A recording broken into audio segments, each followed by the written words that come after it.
Assalamu alaikum. This is one final video before mid-exam. In this video, I'll show you what type of questions I have added in your mid-exam.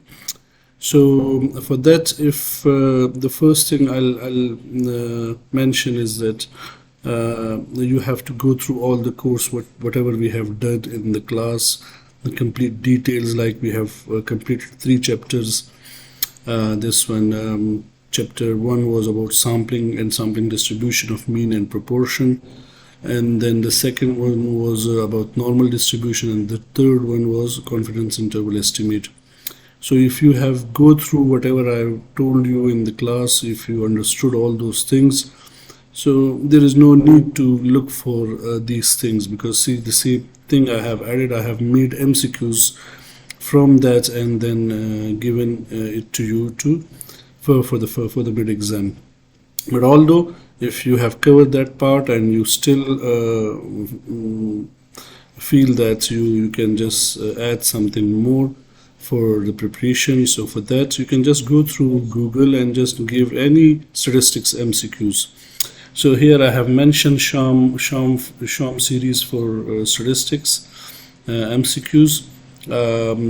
Or you can just open any statistics MCQs, but just look for the particular, like see here I have this question sampling distribution, because we have covered sampling distribution.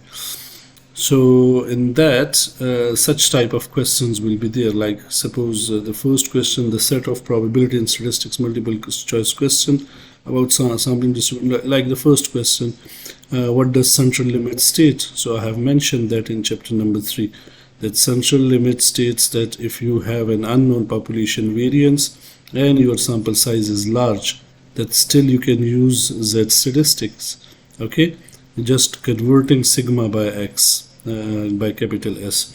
So I'll be giving you these 4 options. Like the first option, if sample size increases, sampling distribution must approach to normal. This is the first. If sample sizes decreases, it's not about decrease of sample size, so the second one is not there. If the sample size increases, then the sampling distribution must approach exponential.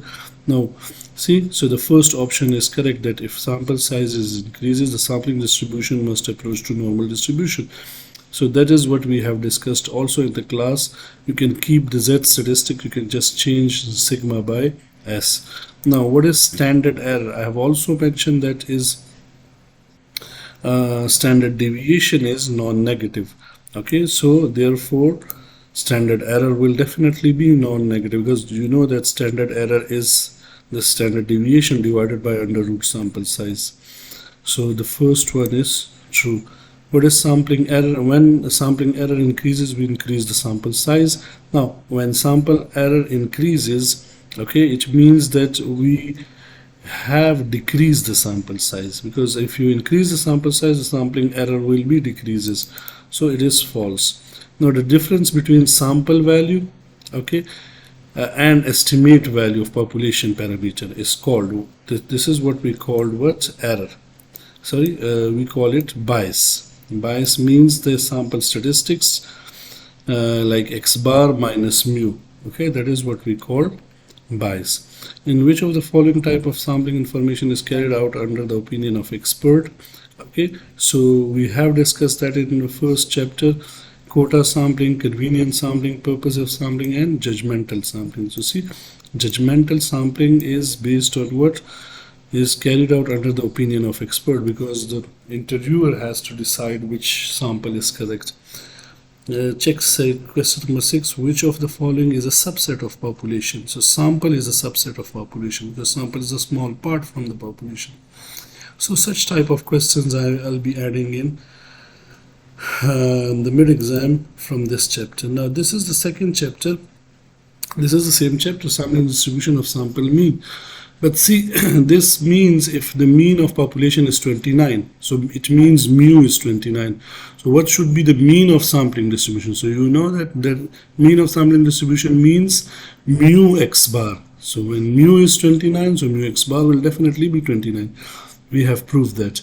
In systematic sampling, population size means N, capital N is 240, and sample size is 60. So what is the sampling interval? That is k value. So 240 divided by 60, that means what? 4. So C is the correct option. Here C is the correct option. Here 29 is the correct option. Now the method of selecting a desirable proportion of population which describes the characteristic of the whole population is called what? Sampling. Okay, because sampling is the complete process. This is the method. Okay, we have discussed that it was the process. So method and process is the same. Okay, so in the standard deviation of population is 50 while the sample size is 16. What is the standard deviation of the sampling distribution? Now if we have a sampling distribution and we are required standard deviation, that is also called standard error. It means this 50 divided by under root 16. So it means what? 50 divided by 4, it means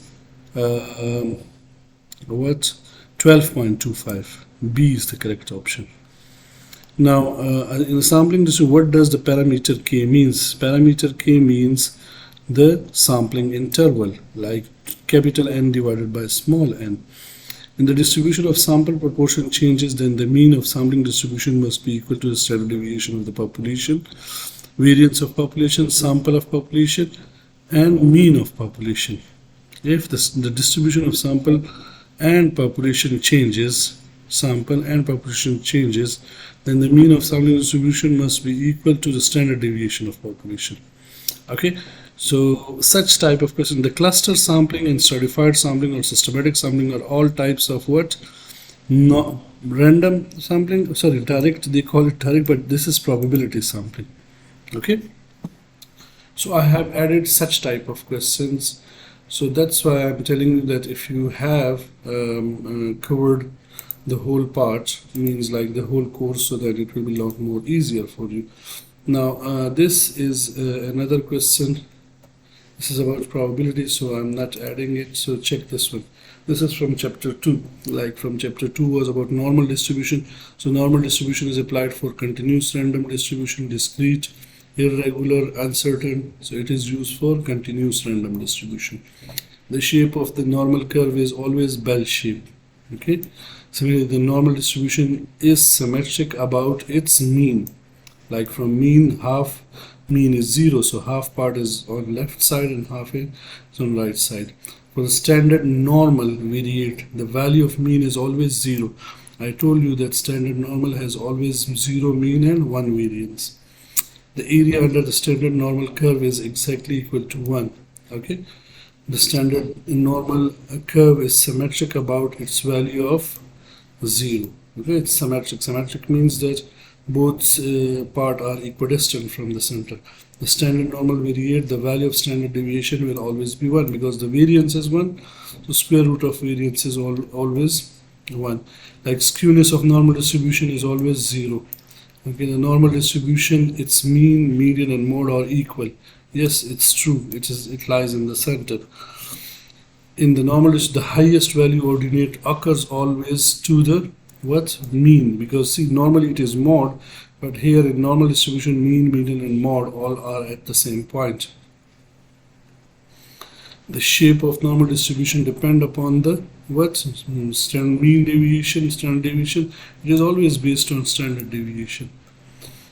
Okay, like in the standard normal distribution, the value of mod is always equal to 1, because if the mean is 1, median will be 1 and mod will also be 1. In standard normal distribution, the value of median is always equal to 1. Okay, so these are the questions, types of questions that if you have covered the topic, so I hope so that will be included. Most importantly, like the questions you have there in the paper, this is from the book I'm taking, so most of those questions which I have included, that is only based on whatever discussion we have done in class. So I hope so if you cover the course that we have covered in the class, so I hope so inshallah you can get maximum marks. Thank you very much. Okay.